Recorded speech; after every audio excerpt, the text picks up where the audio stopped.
would like to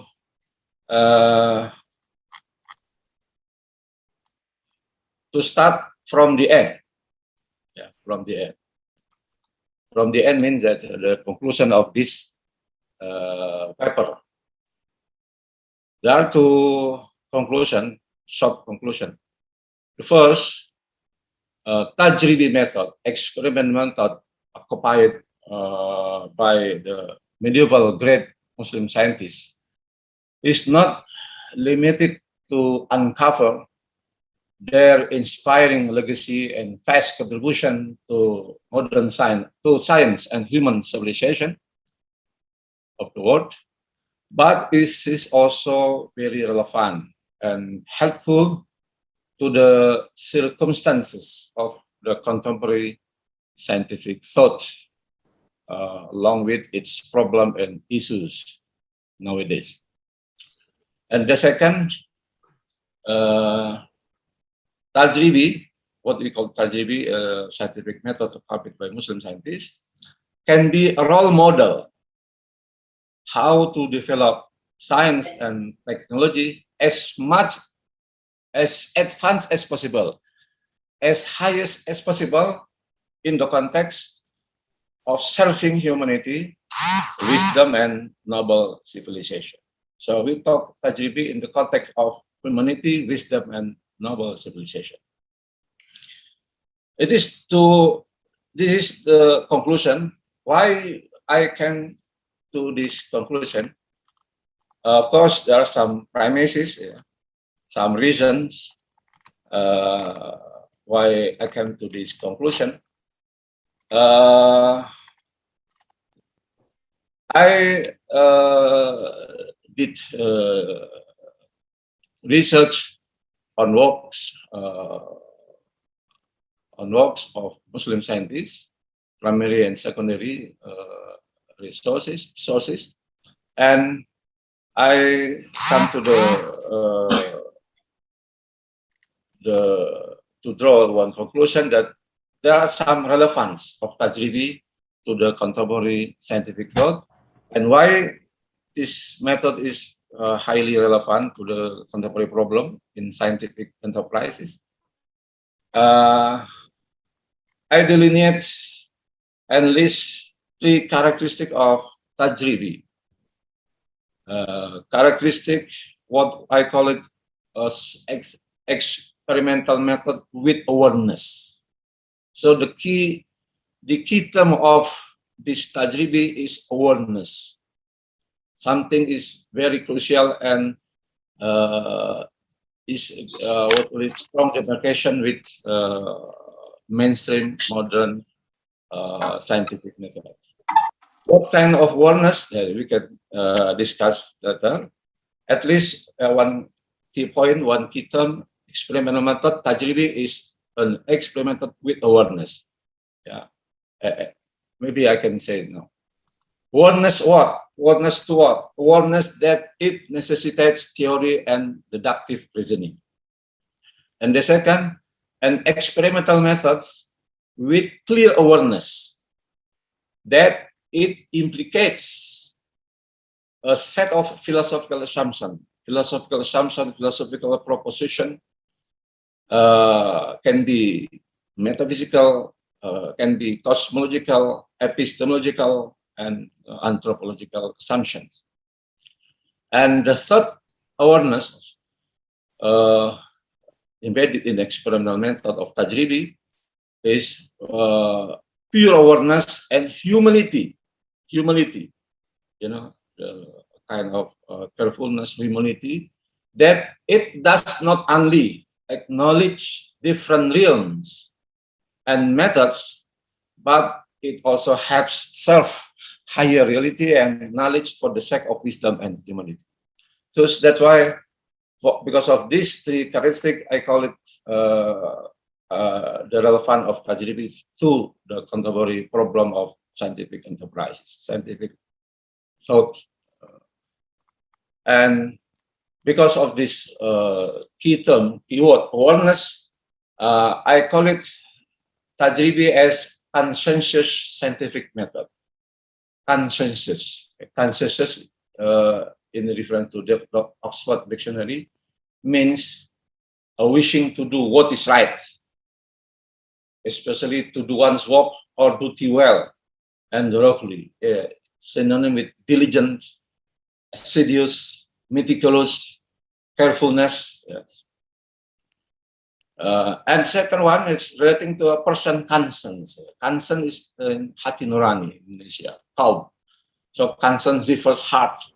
It also signifies consciousness, so awareness. So I take the term of consciousness to be to attribute a tajribi, yeah, characteristic, unique characteristic of tajribi, the consensus. And the term of consensus, I take it from the statement of Will Durant. Will Durant, a scholar, he wrote story philosophy, story of civilization in the fourth volume, The Age of Faith. He made description on Al-Biruni. He said Al-Biruni was an objective scholar, assiduous in research, critical in scrutiny of traditions and texts, precise and conscientious in statement, frequently admitting his ignorance, humility, kind of humility of Muslim scientists, and promising to pursue his inquiries till the truth should emerge. So I take one term, interesting term in the statement of Will Durant, consensus. Yeah. So I think this term can be attributed to the tajribi as a consensus scientific method. How do I come to this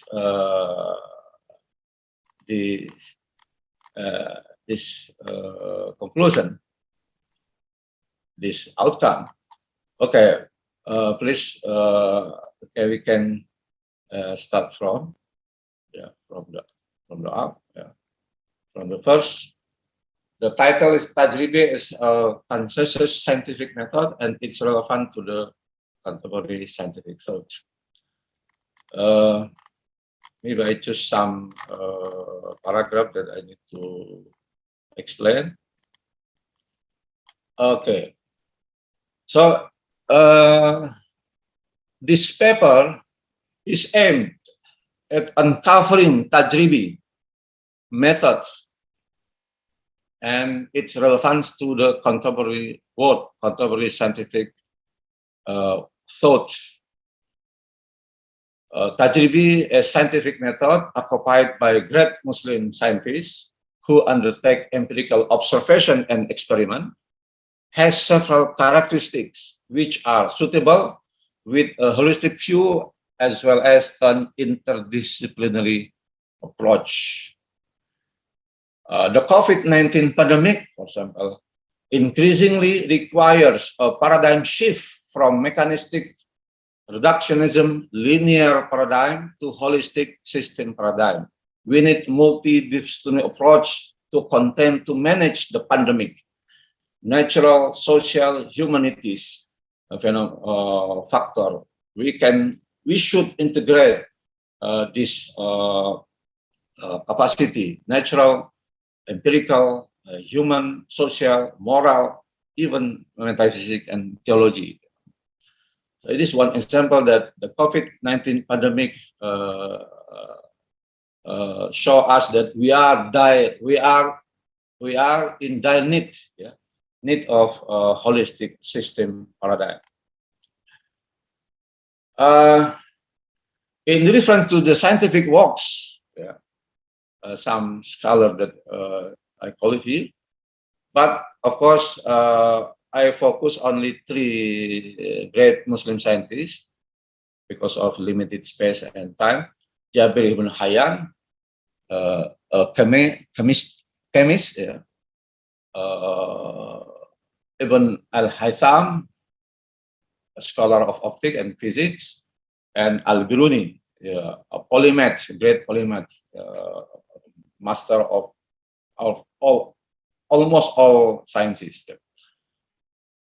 And if we refer to their works and other prominent Muslim scientists, Tajrid succeed to make great progress and breakthrough in scientific achievement simultaneously, both quantitative perspective and qualitative one. What does it mean quantitative? It means they provide an explanatory account and enumeration in educated way toward any kind of fact and phenomena, natural, social, and humanities, along with the design tools and instruments on the basis of scientific approach. By qualitative term, it means that their scientific works are regarded as a part of understanding and interpretation of nature and reality, to which they pursue in grasping wisdom. Hikmah, sapientia. Scientia refer to sapientia. Science, scientia, hikmah, wisdom, sapientia. Something that missed now, something that disconnected today. Unlike the mainstream modern scientific thoughts that claims empirical observation and experiment as the only way of acquiring knowledge and the truth on nature and reality, those Muslim scientists are fully aware that Tajribi has devised a set of theoretical framework as well as certain metaphysical and cosmological assumptions.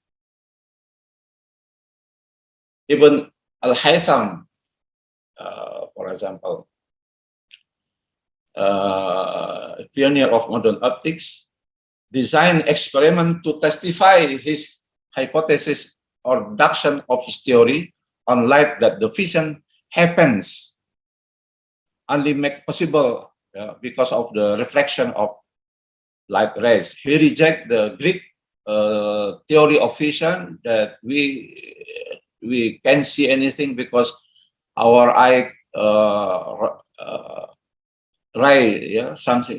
our eye can shine anything, but according to Al-Hasan, it is possible only because the light come to the illuminated object and they illuminate to our eyes, the surface of our eyes, so that we can see. This is the vision possible. Okay. Like other medieval Muslim scientists, Al-Haytham acknowledged the necessity of theories and deduction in his scientific experiments. Something that now, 1,200 years later, has been substantiated, has been upheld, confirmed by Karl Popper, a very well-known prominent thinker of the contemporary philosophy of science. The other standpoint of the medieval great Muslim scientists who have well-founded awareness on the unavoidability and inevitability, the basic role metaphysics in their scientific enterprises has been confirmed and upheld by late contemporary philosophers. For example, Roger Tricht in his book Rationality and Science. Roger Tricht, who refutes intensely scientism as well as positivism, comes to the conclusion that science without epistemology, without awareness on metaphysics, presence in the scientific enterprise is undirected and even self-contradictory. He said that it is through metaphysical reflection that we see the preconditions of science. Science is only possible when we know what does it mean, the truth, what does it mean, reality, what does it mean to be correspond, and and etc. Project 3 explained it. Okay, it is the abstract that the concise point of this paper.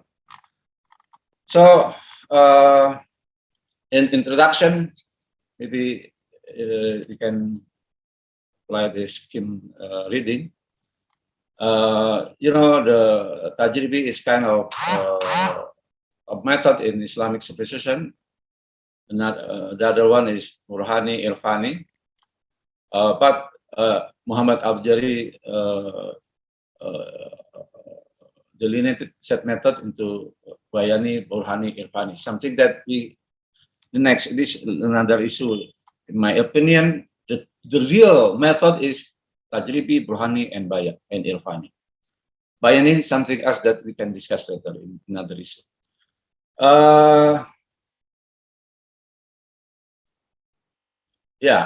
In line with Islamic characterization, those methods, Bayani, Burhani, and Zawqi or Irfani, were interconnected, but in the terms of context of discovery, this term of philosophy science course, under which Muslim scientists and sages undertook research and scientific work. For example, Al-Hazan was inspired by the religious meaning of light. He is a sageman who, while performing experiments on light, never forget that God is the light of the heavens and the earth. Allah nurus samawati wal ard. This ayat inspires strongly, immensely, Al-Haytham to do a lot of research on eyes, physiology of eyes, about the lights, about reflection, about rays, anything about related to the optics. Later, Qutbuddin Shirazi, for example, a scholar of illumination, applied to the optics Al-Hazan to explain the cause of the rainbow as a combination of reflection through drops of water.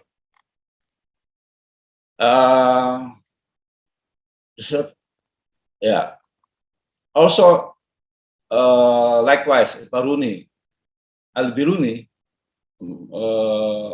motivated to oppose Aristotle's philosophy of nature and physics due to his observation on the specific gravity, what he called Al-Arkan, as well as his critical reasoning on the infinite divisibility of matter. Infinite divisibility of matter, the atomic theory. The infinite. So this is the atomic can be divided infinitely. So he refuted this, or he criticized this theory from Aristotle. Based on logic, also Biruni rejected the possibility that the missing area was Holocene and asked why would the forces that had given rise to land of 2/5 of the Earth's belt, 40%, not also had a similar effect on the other 3/5 as well. 60% in the ocean, and the land is 40%. So this is on the basis of his deductive reasoning. Those examples just want to demonstrate the way of thinking of the medieval Muslim scientists who were fluently with logic, philosophy, and religious teaching, arts, literature. But here it is highlighted. It is, please pay attention. It is highlighted, however, that it does not mean that their scientific works and achievements were less qualified or could not justify it in terms of scientific framework and method. Because we should distinguish what the meaning, the context of discovery, the context of justification. In the context of justification, how to justify the findings, the scientific findings, the path, the procedure, scientific procedure, those Muslim scientists were highly strict to pursue the scientific framework through a set of observation and experiment. This is called later tajribi method. For example, Ibn al-Haytham carried out meticulous experiments which enabled him to provide the scientific explanation that vision was caused by light reflecting off an object and entering the eye, and totally reject the theory of Greeks. And also, Al-Biruni was consistently devoted to observe phenomena in nature, as well as culture, humanity, and applied himself not only to describe qualitatively phenomena, but to quantify his observation wherever possible using mathematics. This will describe Al-Biruni that we read the previous one. Okay.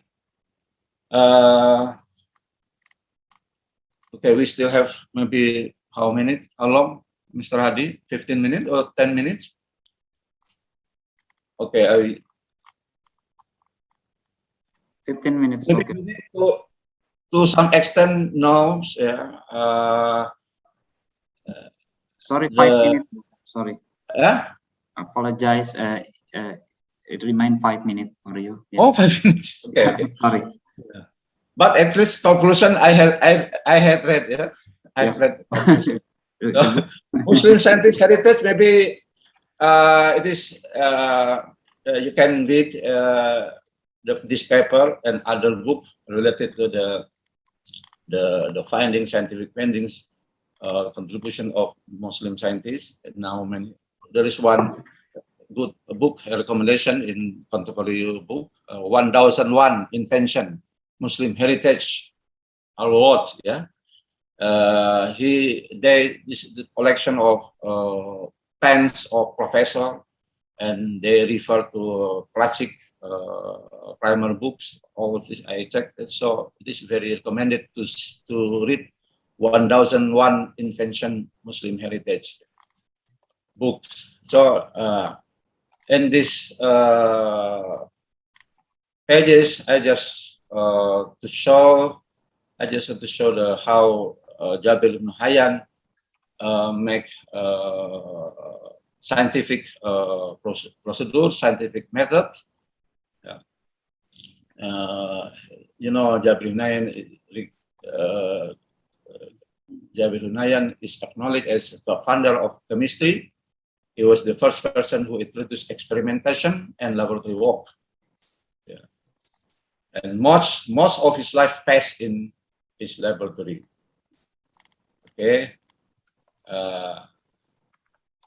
Interesting to say this. Syed Hussein Nasser says Jabir's method, its connection with the idea of the balance.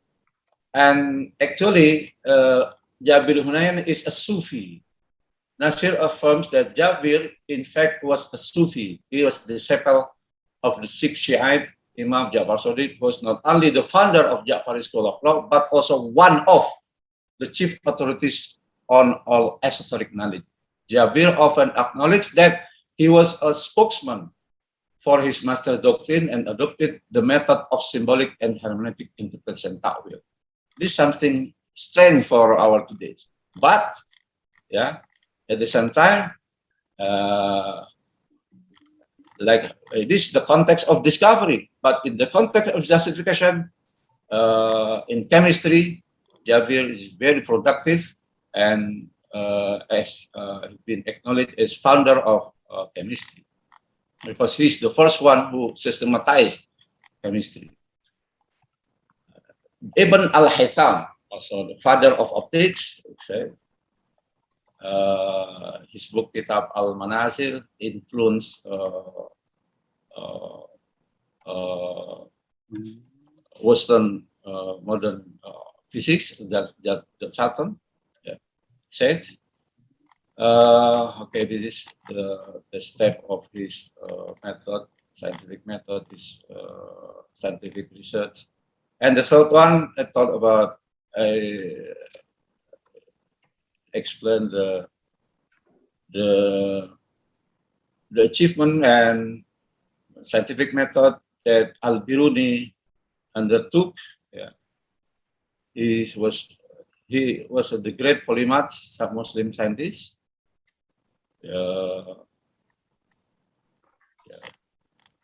Okay.